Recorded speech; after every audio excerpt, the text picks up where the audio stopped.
Forget all you know. Come with me. Willow.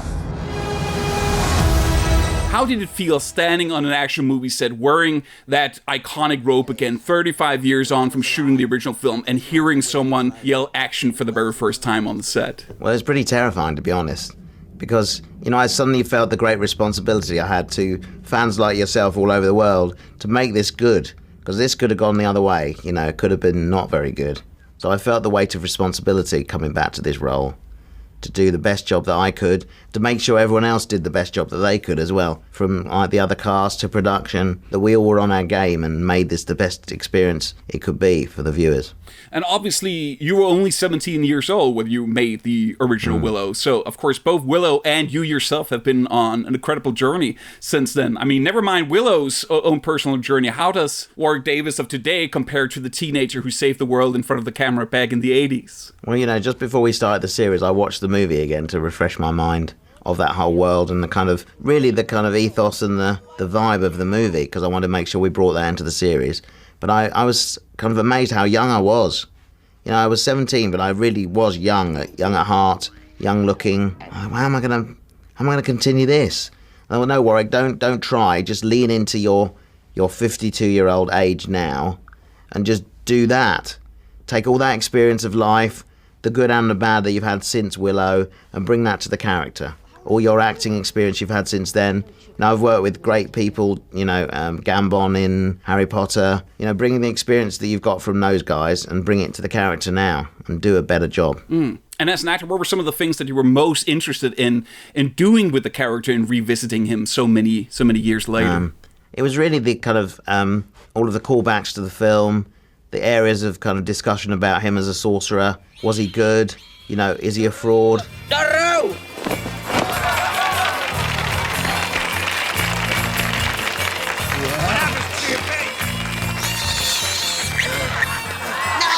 Because he really hoodwinked Bavmorda into believing that he could do this at the end of the movie.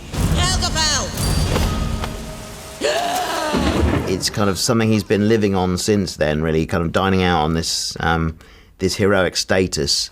And we get to explore that, which was a lot of fun in the series. And also, of course, the making of these movies, the making of these spectacles. I mean, this is a show, of course, that's also evolved considerably in the in-between years. How different was it from a technological standpoint? I mean, did it feel less personal because there's more CGI and that sort of stuff involved? Or, well, there did seem to be a lot of practical effects in the show as well. But how did the making of differ between the two things? You know what? Making the series was not like a virtual experience. Everything was very tactile. I felt very much there in the moment, in the world of Willow. Although much of it was going to be created later on, it's done in such a seamless way now. There's much less green screen around than I remember on Willow, the film. It's amazing what LM can now do. And I was very experienced working with brownies, which we introduced into the series. Willow! I need your help. Just like old times. Attack! Running! Horses! Mayhem! Happy to see it. I knew how that all worked. As long as I believed they were there, it would look like they were actually there. And on the series, I had the advantage of having the wonderful Kevin Pollak actually sat on set with me, bouncing dialogue off him and creating the funniest moments we could. And another technique we used on the series that I hadn't been privy to on the film was the kind of oversized sets for the brownies to be on. So when they were doing their scenes, I was kind of off camera doing my side of the dialogue for Kevin.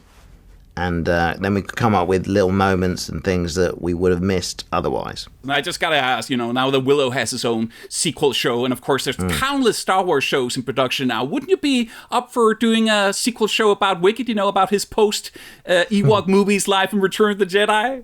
I wonder. I mean, I've been involved with Star Wars ever since that in various forms. I'm often asked to go back and do some of the TV work. Jedi. But yeah, something for Wicket would be fun, wouldn't it? Although, let's look at the other characters I've played. I think there's some really interesting characters in there, namely Weeteeth from Rogue One. What's happened to him? Did he end up blowing up? I can't remember now. It's all a blur. But some of those characters I played, like Weasel, for example, in Solo, he's kind of an interesting character too. Let's find out what he gets up to. Yeah, he was also the spectator in The Phantom Menace, if I remember correctly. Well, yeah, he was indeed, yeah. I think that was really clever bringing him back.